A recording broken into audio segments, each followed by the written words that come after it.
নমস্কার বন্ধুরা, আমি Riya. Welcome to math with Riya. আগের ভিডিওতে আমরা শিখেছি প্রাইম ফ্যাক্টরাইজেশন অর্থাৎ মৌলিক উৎপাদকে বিশ্লেষণ। আজ আমরা সেই পদ্ধতি ব্যবহার করে খুব সহজে কিভাবে লসাগু গসাগু বের করতে হয় সেটা শিখব।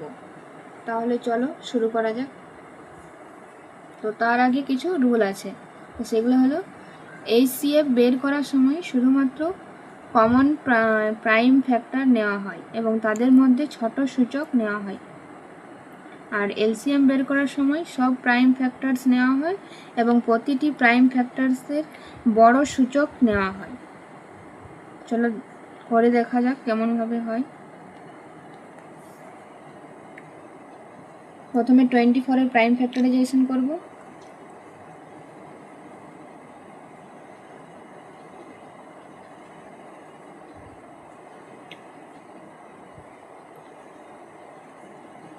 তারপরে 36-এর,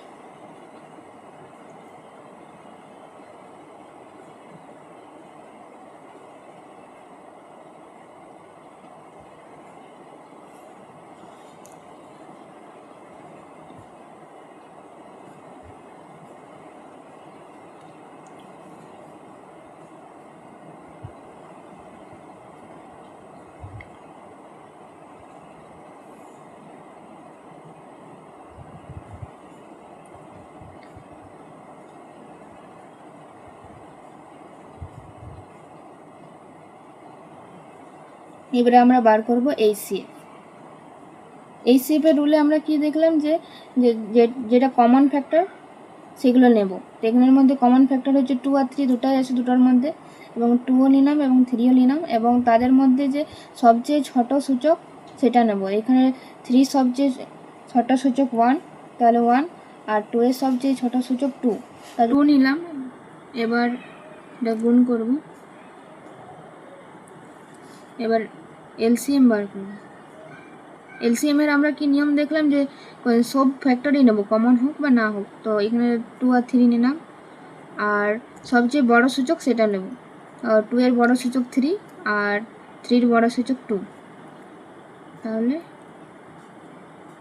তারপর গুণ করলাম। এটা হলো এলসিএম।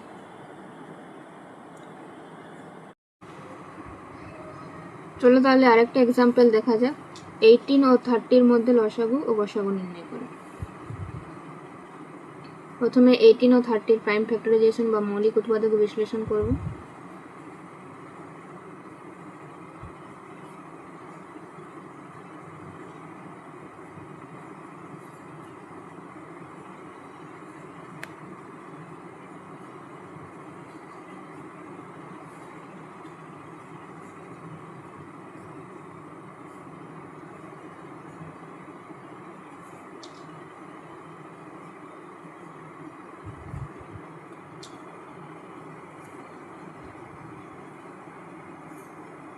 এবার আমরা বার করব এইচসিএফ বা গসাগু।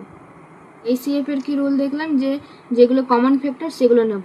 তো এখানে কমন ফ্যাক্টর হচ্ছে 2 আর 3, আর তাদের সবচেয়ে ছোট সহগ নেব। তো ছোট সহগ হচ্ছে 1। তো এবারে আমরা গুণ করব, আর এবারে এলসিএম বের করব। আর এলসিএম এর কি রুল দেখলাম যে সব প্রাইম ফ্যাক্টরগুলোই হবে। তো 2, 3, 5, আর তাদের মধ্যে সবচেয়ে বড় সূচকগুলো নেব। 3 এর বড় সূচক 2 আর 2 এর 2, 5 এর 5, তাহলে এবারে গুণ করব।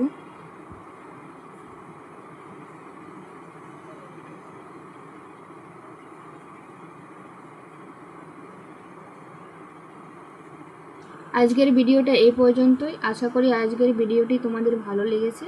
যদি ভিডিওটি উপকারী মনে হয় তাহলে লাইক, কমেন্ট, শেয়ার এবং সাবস্ক্রাইব করতে ভুলবে না। দেখা হবে পরের ভিডিওতে। ধন্যবাদ।